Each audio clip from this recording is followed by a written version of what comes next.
94.3 my FM, जीना हो तो जियो दिल से।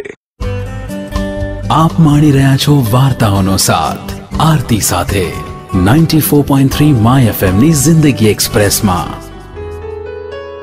જિંદગી એક્સપ્રેસમાં 94.3 માય એફએમ પર હું આરતી આજે કહી રહી છું એક મજાની સોશિયલ સ્ટોરી. ને આજની જ વાત સમર્પણ સોસાયટીની શરદ પૂનમ. નવરાત્રિ જેટલી ધમાલ મસ્તી સાથે ઉજવાય છે, શરદ પૂનમ એટલી જ શાંતિથી. ખબર નહીં દશેરા અને શરદ પૂનમ વચ્ચે પસાર થયેલા સમયની એ અસર હશે કે પછી એ દિવસે આકાશમાં હોવા છતાં પણ હાથ લંબાવીને પકડી શકાય એટલે નજીક લાગતા પૂનમના ચાંદની. સમર્પણ સોસાયટીનું બહાર લાગેલું કાળું બોર્ડ આજે પણ ખાલી છે. એક સમય હતો જ્યારે રોજે રોજ કાળા પાટિયા પર જુદી જુદી સૂચનાઓ લખાયેલી રહેતી. રવિવારે સોસાયટીની કોમન મીટિંગ છે, આજે હોળી પ્રાગટ્યનો સમય સાંજના 7:10 છે. મહેતા સાહેબને ઘેર પ્રસંગ હોવાથી સોસાયટીના સભ્યોએ વાહન બહાર મૂકવા, આવતીકાલથી શરૂ થતી પરીક્ષાઓ માટે વિદ્યાર્થીઓને શુભેચ્છાઓને આવું કંઈ કેટલુંય. આમાં શરદ પૂનમના દિવસનું એટલે કે રાતનું ખાસ મહત્વ રહેતું.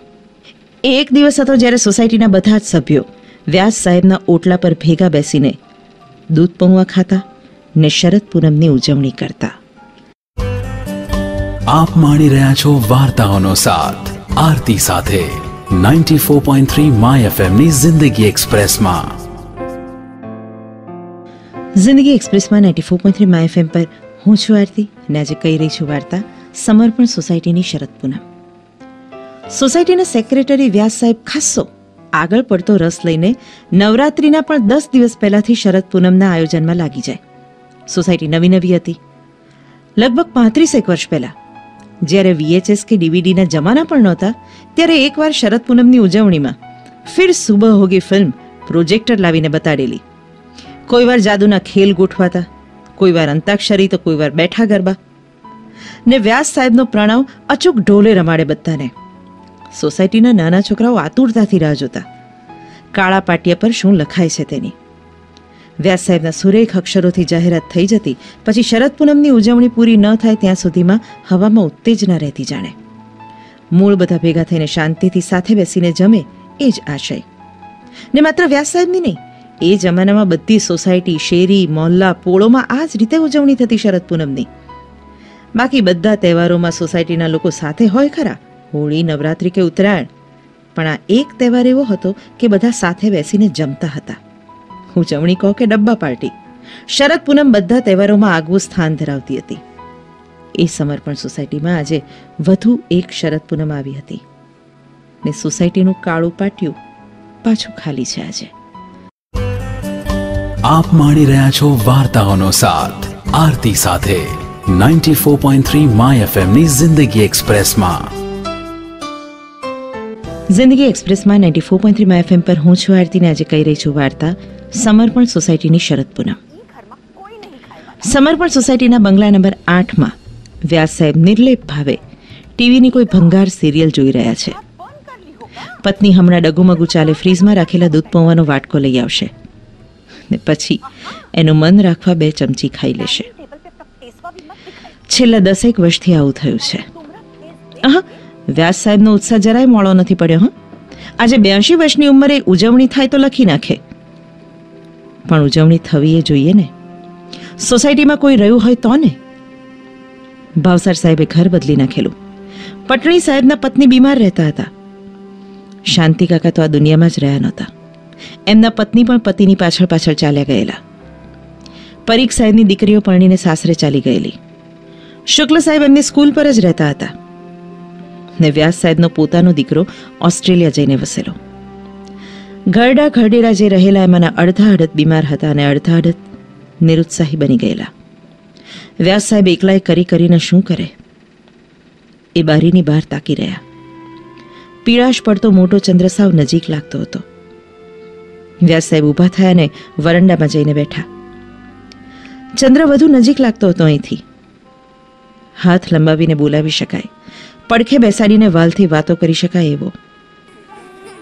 વર્ષો પહેલા સોસાયટીના બાળકોને ભેગા કરીને વાર્તાઓ કહેતા હતા ત્યારે તો ચંદ્ર પણ એક પાત્ર રહેતું. બાળકોની સાથે ખડખડાટ હસી શકતું એવું પાત્ર. આજે એ જ ચંદ્ર પણ કંઈક ઉદાસ લાગતો હતો. આપ માણી રહ્યા છો વાર્તાઓનો સાથ આરતી સાથે 94.3 માય FM ની જિંદગી એક્સપ્રેસમાં. જિંદગી એક્સપ્રેસમાં 94.3 માય FM પર હું આરતી કહી રહી છું વાર્તા સમર્પણ સોસાયટીની શરદ પૂનમ. બરાબર યાદ છે વ્યાસ સાહેબને, એમનો દીકરો પ્રણવ જ્યારે ઓસ્ટ્રેલિયા ગયો કાયમ માટે, ત્યારે શરદ પૂનમનો આગલો દિવસ હતો. વારંવાર કહેતો હતો, મારા વગર સોસાયટીના બધા ભેગા થઈને દૂધ પૌવા ખાતા ખાતા મજા ન કરતા, હા, મને મિસ કરજો. અને ખરેખર બીજે દિવસે આખી સોસાયટીએ મિસ કરેલો એને તીવ્રતાથી. નવરાત્રી આવતા હવે તેના ફોનની ફ્રીક્વન્સી વધી જાય. આ વખતે શું પ્રોગ્રામ છે પપ્પા? લાણી માટે શું વિચાર્યું છે? કોણ કોણ છે હજુ સોસાયટીમાં? એના પ્રશ્નો તો હજુ એ જ રહ્યા હતા, પણ વ્યાસ સાહેબ પાસે જવાબ રહ્યા નહોતા. દીકરાનું મન રાખવા કોઈ બહાનું બનાવી દેતા, પણ એમના અવાજમાં રહેલી નિરાશા છુપી નહોતી રહેતી. સોસાયટીમાં રહેતા જુવાનીઓ કાં તો આ જ શહેરમાં, કાં તો બીજા શહેરમાં ને કાં તો બીજા દેશોમાં વસવા માંડ્યા હતા.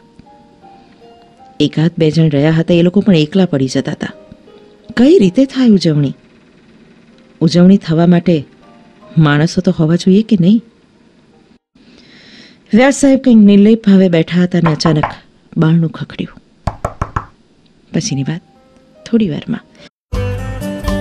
આપ માણી રહ્યા છો વાર્તાઓનો સાથ આરતી સાથે 94.3 માય FM ની જિંદગી એક્સપ્રેસમાં.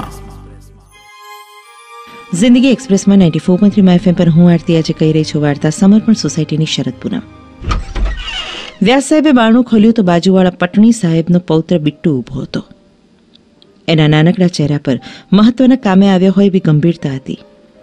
ચંચળતાને કારણે સ્થિર ઊભા પણ નહોતું રહેવાતું એનાથી.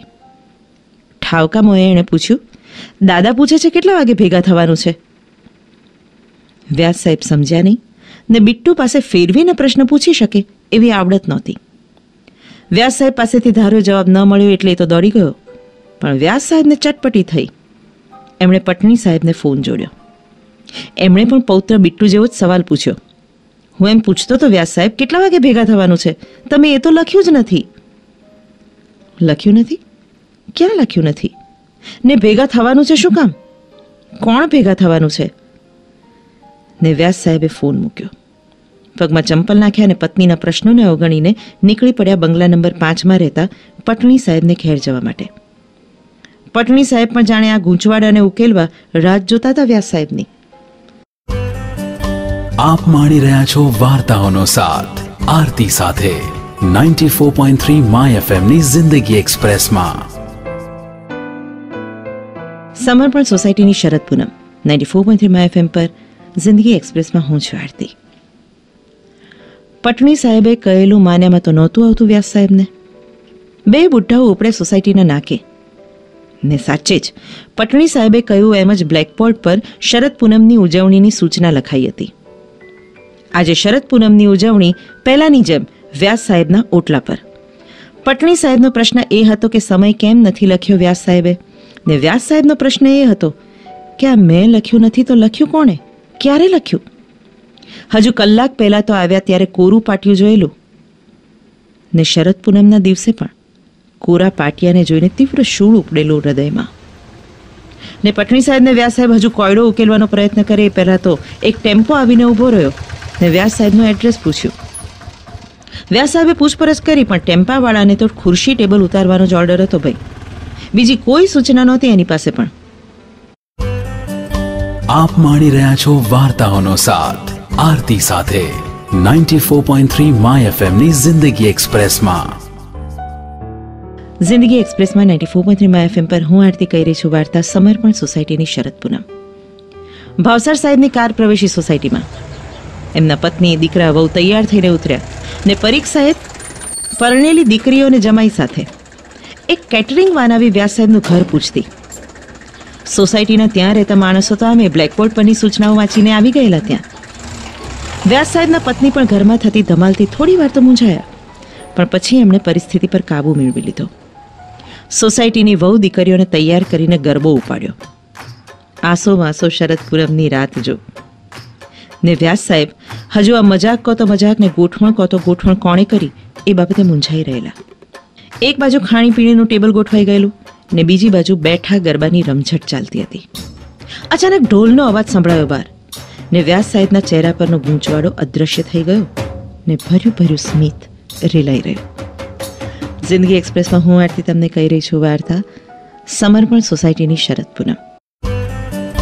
આપ માણી રહ્યા છો વાર્તાઓનો સાથ આરતી સાથે 94.3 માય FM ની જિંદગી એક્સપ્રેસમાં.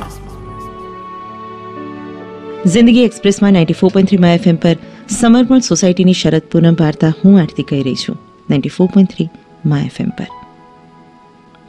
પ્રણવ ઢોલ વગાડતો પ્રવેશ્યો.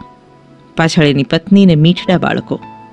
સોસાયટીના બધા ચીચિયારીઓ પાડતા ઊભા થઈ ગયા અને ઘડી ભર તો કંઈ સંભળાય નહીં એવો ઘોંઘાટ વ્યાપી ગયો. ઓસ્ટ્રેલિયામાં રહે રહે પ્રણવ શરદ પૂનમ મિસ કરતો હતો એટલે નહીં, સમર્પણ સોસાયટીની શરદ પૂનમ મિસ કરતો હતો એટલે એણે આ બધું ગોઠવેલું.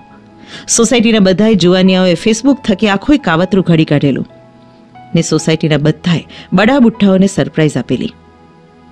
આજ પછી કાળું પાટિયું ક્યારેય ખાલી નહીં રહે એની જવાબદારી નેક્સ્ટ જનરેશને ઉપાડી લીધી. ને સાચું કહું, આજે દૂધ પૌવામાં જે મીઠાશ હતી એ આટલા વર્ષોમાં ક્યારેય નહોતી આવી. આ હતી સમર્પણ સોસાયટીની શરદ પૂનમ. 94.3 माय FM, जीना हो तो जियो दिल से.